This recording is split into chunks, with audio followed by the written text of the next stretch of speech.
welcome to the iVideo podcast. This episode combines 4 articles I posted on Substack.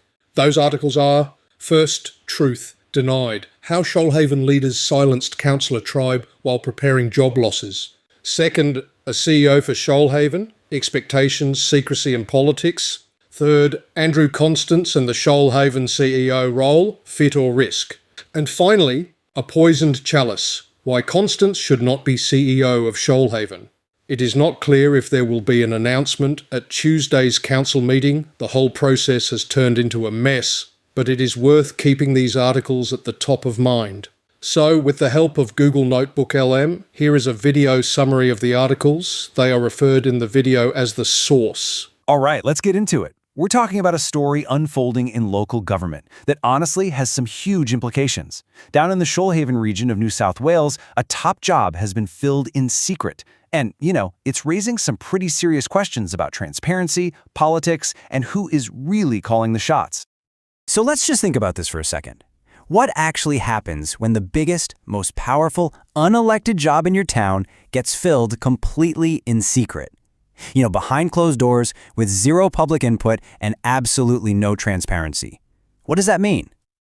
Well, that's pretty much the exact situation playing out in Shoalhaven right now. The council has gone on record saying, yep, we've picked someone, we've even made them an offer. But here's the kicker, they won't say who it is. And as you can imagine, that secrecy is just fueling all sorts of speculation and, frankly, a lot of concern from residents and even from some of the councillors themselves. So you gotta wonder, how did we even get to this point? Let's break down exactly how this secret appointment came to be, and more importantly, why it matters so much. Okay, so first things first, we need to get our heads around what this job even is. A council CEO, sometimes called a general manager, they're not supposed to be a politician. Not at all. The Local Government Act is really clear on this. Their job is to be the impartial professional administrator. They're the ones managing all the council staff, making sure the bins get collected and the roads get fixed, and giving unbiased, expert advice to the elected councillors. It's a role that's all about steady, stable administration, not playing political games. But of course, when you have a process this secretive, a vacuum is created. And you know what fills a vacuum? Rumors. And in Shoalhaven, all the rumors are swirling around one very, very well-known, and let's be honest, very political figure. And that person is Andrew Constance. You might know the name. He's a former, very high-profile state government minister. Now, if the rumors are true, this means you're taking a career politician and dropping him into a role that is specifically designed to be politically neutral. And right there, that's where this whole story starts to get really, really complicated. So, let's assume for a minute that the rumors are on the money. Who exactly is Andrew Constance? We really need to take a look at his track record to get a sense of whether he'd be a good fit or, a pretty big risk. His career in state politics was long and pretty significant. We're talking nearly 20 years in the New South Wales Parliament. He held some of the biggest jobs in the state. He was Treasurer, he was Transport Minister. But then, in 2021, he resigned from state politics and tried to make the jump to the federal level. It didn't go so well. He ran for the seat of Gilmore twice, in 2022 and again in 2025, and lost both times. And this is where you really see the two sides of the argument, right? On one hand, you've got his supporters who would say, hey, this guy has senior government experience, he has a huge profile in the community, those are definite strengths. But then you flip the coin. He comes with a lot of political baggage from that long career, he has absolutely no direct experience in local government, and importantly, his time as transport minister was pretty rocky, with some major project controversies. Let's just look at a few examples. While he was in charge, the Sydney Light Rail project, its budget just exploded by billions of dollars, and the Auditor General even pointed out weaknesses in how it was governed. Then there were the new ferries, which ran into safety issues, and a whole new train fleet that got completely stuck in industrial disputes. Look, these aren't small things. They raise some very real questions about his ability to deliver and manage big projects, which, are kind of the core skills you need for a council CEO. But okay, let's step back from the candidate for a second, because this isn't just about him. It's also about the process. And that means we have to look at the politics of the selection panel. In other words, who is actually in the room making this decision? The decision, or at least the recommendation, came from a small 3-person subcommittee. You had the mayor, Patricia White, and 2 councillors, Bob Proudfoot and Serena Click. Now, here is the absolutely crucial detail. All 3 of them are either members of or are closely aligned with one single political group, the Shoalhaven Independent Group, or SIG. And if that wasn't enough, here's the bit that's really set off alarm bells for so many people.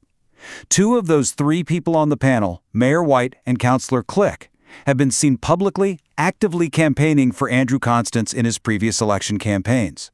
So critics are looking at this and saying, how can this possibly be an unbiased process? It creates, at the very least, a huge perception of political bias.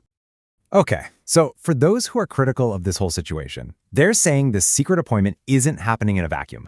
They see it as just the latest example in a broader pattern of, let's say, questionable transparency from the council's leadership. And that brings us to another flare-up that happened recently. Just a few weeks before this whole CEO thing blew up, a councillor named Gemma Tribe stood up in a council meeting and warned everyone that she'd heard talk of job cuts at the council. She also questioned why, at the same time, councillors were getting a pay rise. Well, the response from the mayor, Patricia White, was swift, and it was forceful. She demanded that Councillor Tribe take back what she said and apologize unreservedly. She basically shut it down, completely denying that any job cuts were even being considered. And yet, just 1 month later, 1 month after that very public, very forceful denial, the council announced a number, 55. That's how many jobs were going to be cut as part of a major restructure. And we're not just talking about back office jobs here. These cuts hit services that people in the community see and use every single day. We're talking about libraries, tourism, environmental services, customer service. All of them were impacted. This has a direct effect on the services that residents actually rely on. So you have to look at the timing of all this. It's led a lot of people to suggest there might be a political angle here. The theory goes something like this. Was this restructure a strategic move to, sort of, clear the decks? To get rid of staff who might push back against the new boss and hand over a leaner, maybe more compliant organization to the new CEO? So when you take a step back and look at the whole picture, you've got the secret appointment, the close political connections on the selection panel, and this really controversial restructure happening at the same time. It feels like Shoalhaven is at a really critical crossroads. And this is really what it all boils down to, isn't it? This core tension. On one side, you have what the job should be, a neutral professional administrator whose only focus is on good governance and delivering services. But on the other side, you have what critics are afraid this actually is, a political ally being put in place through a rigged-seeming process, all to lock in one faction's power. And that's why this is so much bigger than just one job appointment. I mean, what's really on the line here? We're talking about community trust in their entire council. We're talking about the quality of the services you get every day. It's about whether the council's administration can stay independent from politics. And ultimately, it's about the political stability of the whole region for years to come. It's the kind of situation that leaves everyone in the community asking themselves a pretty tough but really important question.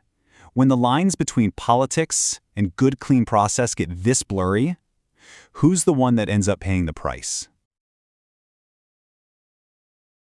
So there you have it. Thank you for watching this video. Till next time, keep your eye on Shoalhaven Council. This is Steve Prothero, and thank you for your time and support. On the council, truth